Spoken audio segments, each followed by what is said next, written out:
Hey guys, what's going on? So, of course, I'm not filming from my laptop, I'm filming with my phone. I had to sell my laptop, sell my shirt, I'm also not wearing a shirt, sell my glasses. And why? Because I got a margin call from my bank. NAT for me has dropped down now 35%. My broker called me, said I needed to put more funds or else he'd sell my NAT shares. But I'm confident in NAT, right guys? We all are. That's why we're holding, okay?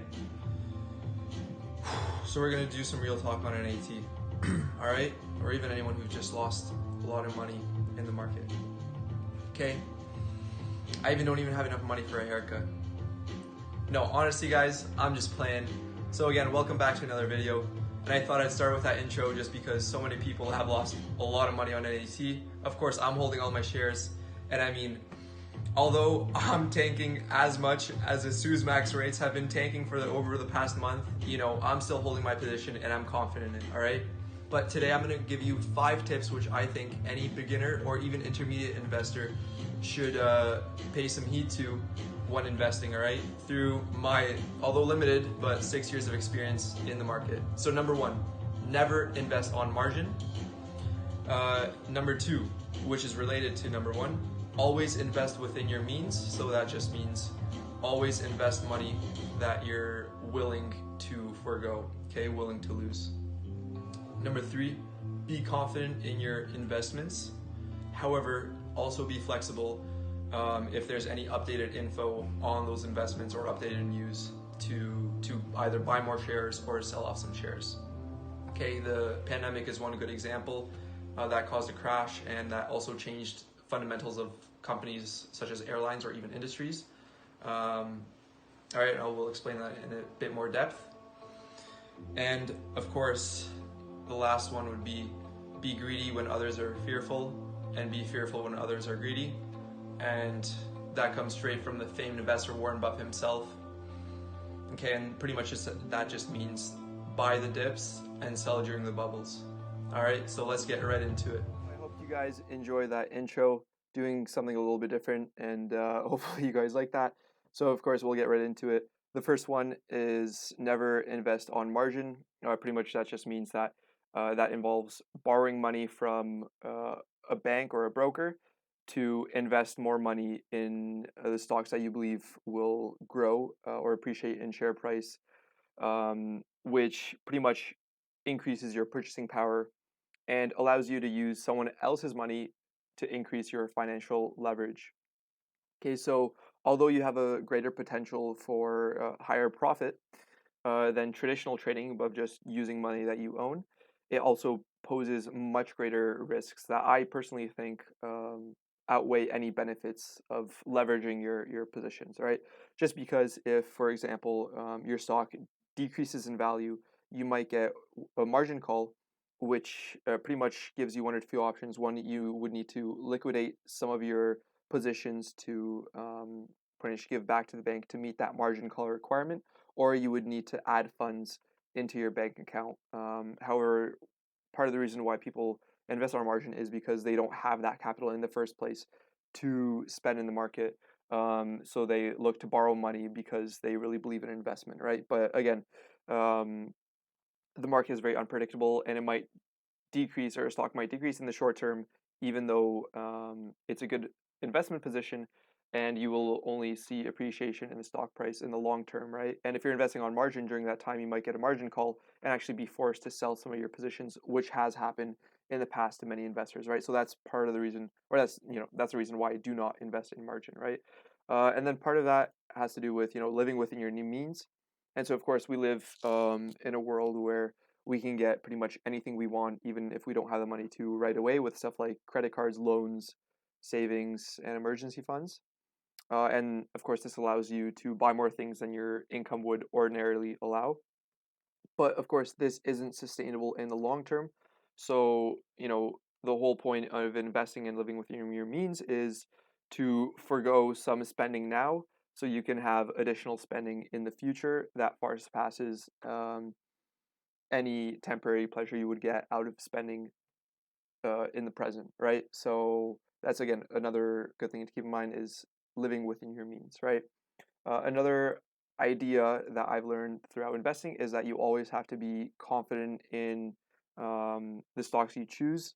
And I mean, although I didn't invest in Tesla during the past 5 years, only started recently, I do think this is a good example of a stock where, you would have to be super confident to hold your investment for, since like 2015, pretty much till like the half of 2019, Tesla stock did nothing, right? It was like $44 in 2015, and it actually decreased, if we're looking at June 2019, by like 2%, right? The stock basically was a flat line, as we can see here.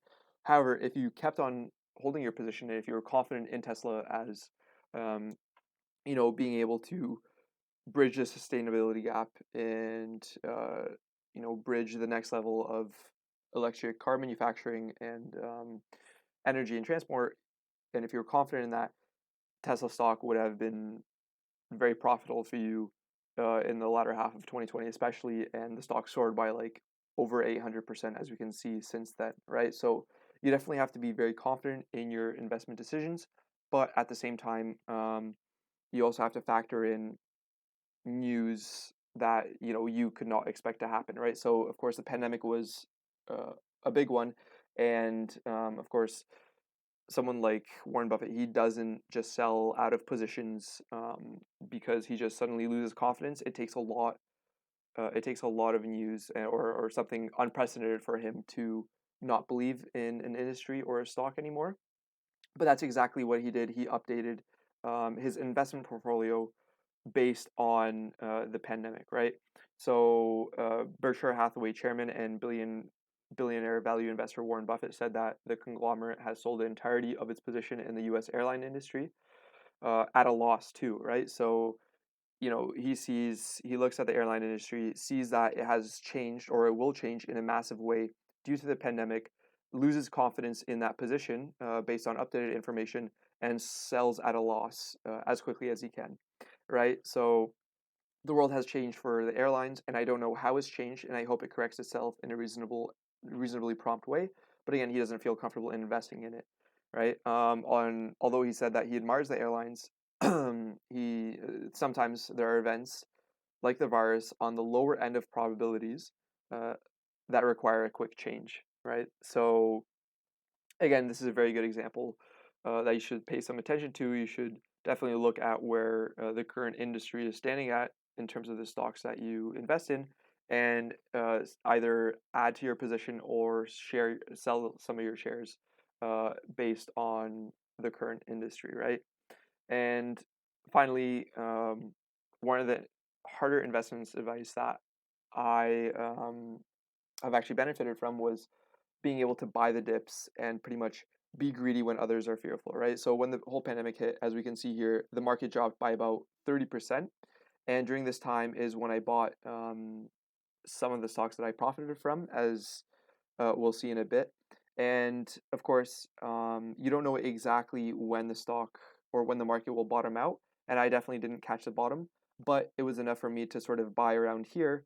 Um, where I was still able to profit in a massive way from the market moving up since, from here, right? It still moved up by over like 27%, right? And as we can see here, I initially invested like around 10 grand. And from that, I made like $200 in dividends and around $1,200 just in profits when I bought during the downturn of the pandemic. As we can see here, here are all my gains and losses. So, in Foot Locker, NAT, Revolve, Uber, an oil fund, Walgreens, and Wynn Resorts. I made each around like anywhere from $100 to $300 from those, and that was just from a short period of time where I felt like these stocks were selling at a discount, and where when people were selling, I was buying in, and I was able to make a quick profit from that, right? And that's generally what you want to do is when everyone is selling, you would want to buy in companies that, of course, you think will appreciate in the future. However, when stocks become sort of like in bubble territory, so because the stocks rebounded so quickly, I decided that I, should sell my positions and wait for some of the stocks to have more reasonable valuations before I enter into the market again. And of course, that's what investors like Warren Buffett are doing right now. They're waiting. They have a lot of cash on the sidelines to be able to pile into the market um, if there is another correction, right? So again, I hope you enjoyed all this advice that I have. Let me know what you think of it in the comment section below. And yeah, if you enjoy this format, please be sure to give it a like and subscribe. And I hope you guys have a fantastic day.